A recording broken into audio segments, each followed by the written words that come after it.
Ávila. Obrigada. Vou ler en galego, que é a lingua na que escreve, que é unha lingua xemelga do portugués, creo que se perceberá ben. Media dúcia de notas sobre que é isto de que a palabra está ali como garantía. O meu fillo brinca con outra menina ás apañadas no parque da Alameda da cidade. Antes de comezar pactaron algunhas regras. Quen apaña primeiro, ata que punto do paseo está permitido correr durante o xogo, e en que lugar ao seu redor poden refuxiarse para facer unha pausa sen que o outro poida apañalos. Son apenas 2, por iso o xogo é moi exixente, sobre todo para el, que é o máis pequeno. Rapidamente ficase en folgos e corre para tocar a árbore acordada como refuxio onde ficar momentaneamente a salvo. Ela négase a aceptalo. Non basta apenas tocar, tes que dicir casa, explica. Os dous discuten durante algún tempo sobre se o contacto co tronco é suficiente ou a salvación exixe tamén a palabra. A discusión é seria. Ao escoitalos penso que a súa discrepancia contén toda unha teoría da linguaxe. A amiga do meu fillo, de 9 anos, formula con firmeza unha idea, digamos que wittgensteiniana. Se a árbore non foi nomeada como tal, non existe como casa. A palabra lá está como garantía. Entretanto, o meu fillo de 6 fai unha lectura pragmática do asunto. O mundo está aí e o corpo pode certificalo. Non é a palabra que vale, o que vale, di unha e outra vez. As palabras non son nada, grita nun momento de alta intensidade dramática. Toda a xente queda mirando para nós os dous. E finalmente, como non chegan a ningunha solución, deciden brincar a outra cousa. 2. Segunda nota. Algúns meses máis tarde, un amigo faime chegar a fotografía dunha manifestación nas rúas da miña cidade.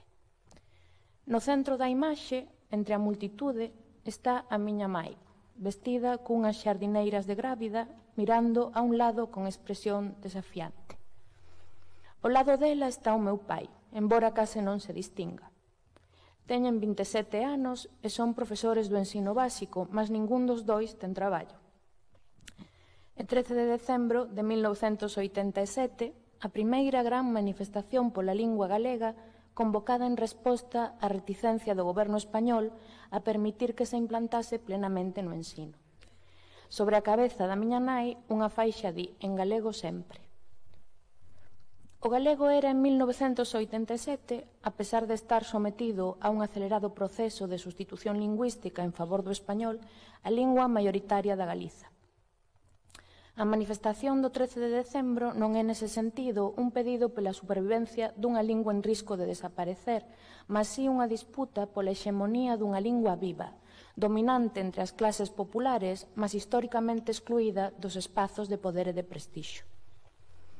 A relación da miña familia co idioma galego é en moitos aspectos unha historia típica.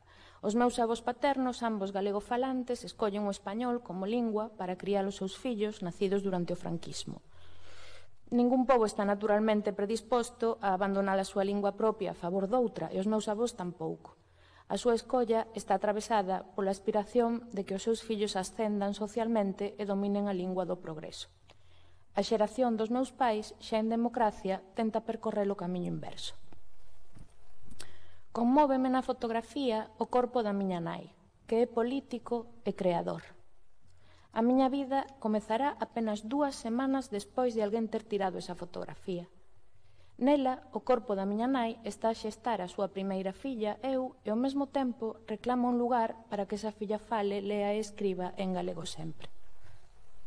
Pouco despois da mobilización, consegue traballo e a partir dese momento, durante 3 décadas, dedicouse a aprenderlles a ler e a escribir a crianzas de 4 e 5 anos, nunha escola pública do medio rural. Sobre aquela etapa onde o ensino en galego non estaba todavía garantido, ouvina contar moitas veces unha historia que a ela tamén lle contara moitas veces un profesor na escola de Maxisterio de Santiago. Era a historia dun mestre que chegaba o primeiro día a unha aldea de Lugo falando en español e que preguntaba a un dos seus pequenos alumnos: «Andrés, tú cuántos años tienes?» A palabra años, en español, quere dicir anos, pero en galego un año é un cordeiro. Ao ouvir cuántos años tienes, o menino, parece ser, respondeu: años non temos ningún, mas vacas temos 5. Terceira nota. O meu fillo e máis eu mudámonos para o apartamento onde agora vivimos cando el tiña 5 anos, tantos como vacas tiña o neno da historia. O apartamento é especialmente luminoso e fica moi perto do parque. E por esa razón, el bautizouno como a Casa do Parque ou a Casa das Xanelas Grandes. Un nome que produce nos outros, sobre todo nas crianzas, a ilusión de que vivimos nunha especie de palacio, o que me obriga moitas veces a esclarecer que en realidade é un sexto de 50 metros cadrados. Nese apartamento eu escribín algúns romances e el aprendeu a escribir. Pouco despois da mudanza, comezou no lectivo nunha escola onde a maioría das crianzas falaba en español e foi pouco a pouco descubrindo que a lingua que el falaba, o galego, non é útil para todo nin para todos, que o mundo pode ser nomeado de máis dunha maneira, que a linguaxe é un campo de negociación e de pertenza e que pode ser que dicir ou non dicir casa e, sobre todo, como dicimos casa, teña finalmente algunha importancia. Durante moito tempo pensei que o mecanismo máis resistente dun idioma era a súa estrutura profunda, a súa sintaxe. Parecíame algo obvio o ouvir os meus avós falar en español. Con moita frecuencia dicían cousas como «estoy a hablar contigo», por vez de «estoy hablando contigo» ou «estou a falar contigo». No tiene sentido ninguno por vez de no tiene ningún sentido ou non ten sentido ninguno. O meu fillo, no entanto, adoptou moi axiña a sintaxe do español. En menos dun mes de escola dominaba cunha precisión esmagadora. O tempo que conservaba máis ou menos enteiro o léxico que eu lle dei. Una formiguiña ha salido de un buratiño. Mamá, me achegas las tesouras, dicía. As palabras da súa lingua materna, que son as súas primeiras palabras, reveláronse incriblemente resistentes a toda interferencia. Como acontece cunha casa, un idioma só se perde verdadeiramente cando ten problemas de estrutura, aínda que poidan conservarse máis ou menos intactas as xanelas, unha parte do tellado, un cadro aínda pendurado nunha parede en ruínas. As palabras, entón, non son garantía de nada. A fotografía da miña nai foi tirada na avenida que liga o Parque da Alameda á rúa onde vivimos. O lugar desde o cal agora escribo está, por tanto, a poucos metros de onde tivo lugar aquela manifestación. A miña literatura convive con ese mesmo conflito. Nace desa mesma fricción e dese mesmo impulso, e como calquera escritora que escribe nunha lingua minorizada, estou obrigada a pensar na materia da miña escritura non só como instrumento, mas tamén como condición. Mas que fai unha escritora con esa consciencia? Pode escribir algunha vez con leveza? Pode finxir que a súa voz non implica unha posición? Como se articula desde unha lingua resistente e sen estado unha literatura que non sexa unha forma de defensa nin de exhibición?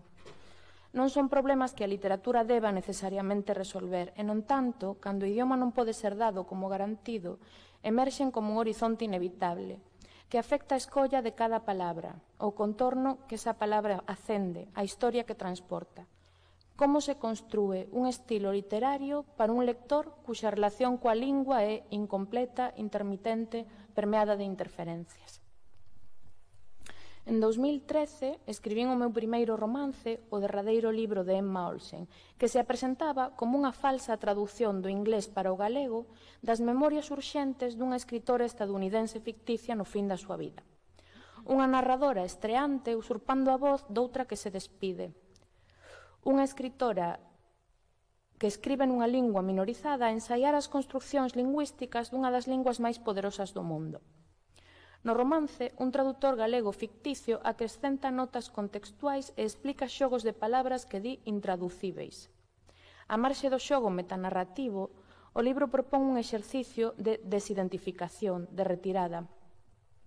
O escribilo preguntábame se unha escritora galega podía aspirar á ficción sen que lle fose exixido dar testemuño, isto é, escribir sen representar, sen que a lingua fose percibida como marca, como xesto, como síntoma, nun contexto en que toda a literatura escrita nunha lingua minorizada parece condenada a ser lida como expresión dun feito de existencia e non dun feito estético, Aquel era un romance escrito cun desexo profundo, mas ambiguo, de facer parte dunha tradición literaria propia, desde a incerteza sobre o que esta tradición permite. Quinta nota. Nunha tarde de terza-feira, ao voltar da escola, preguntei ao meu fillo sentada na cociña, mentres el tiraba a mochila e o casaco, que froita quería para o lanche.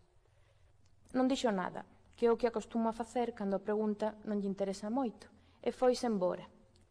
No entanto, pouco despois voltou cunha folla de papel na man e deixou unha misterioso sobre a bancada. No papel escribira unha única palabra, coa súa caligrafía vacilante e esforzada de menino, uvas. Aparentemente, agora comunicámonos por escrito, pensei eu. Ao meu fillo gustanlle bastante as uvas, pero ten devoción polos figos. Na casa había tamén figos. Ao preguntarlle por que me pedira figos e non uvas, dixo: eu quería moito escribir, e non podía poñer figos porque non sei escribir figos, porque aínda non sei a letra F nin a letra X. Expliqueille que iso non era certo porque estaba recoñecendo implícitamente saber. Daquela dixo, con rotundidade: hai cousas que se sabe como se escriben, mas non se saben escribir. Escribir un primeiro romance é instalarse nun sitio ou tal vez na súa contra. Son moitos anos despois, no encontro do meu primeiro romance con outros e da miña escritura coa lectura, fun capaz de lanzar luz sobre o que significa escribir un romance simulando unha voz estranxeira. Porque se hai cousas que se sabe como se escriben, mas non se saben escribir, tamén hai cousas que se saben escribir, mas non se sabe como foron escritas ou por qué. Parecen sinais de alguén que escribe a partir da incerteza, que é sempre o medo a perder algo antes de saber o que ese algo é. Mas o que na realidade delata é un conflito aberto sobre a pertenza. Nunca se debe dar por adquirida a pertenza, como acontece coa cidade, como acontece coas casas. Mesmo aquelas que son nosas non o son totalmente. Tornalo visível nun libro é unha postura, aínda cando o equilibrio desa postura sexa delicado.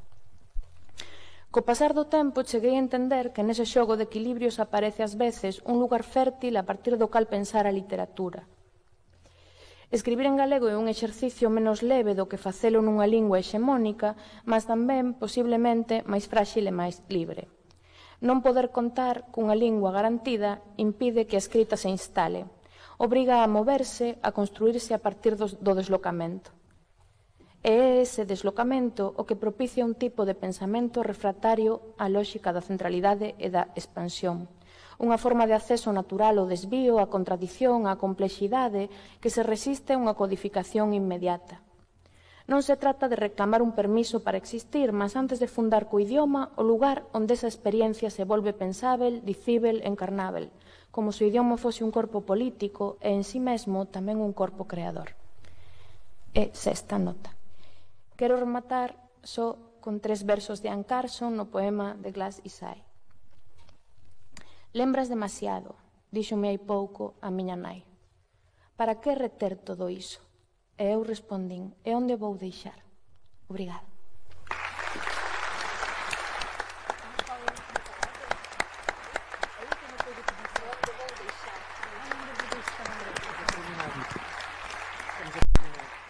No, bom.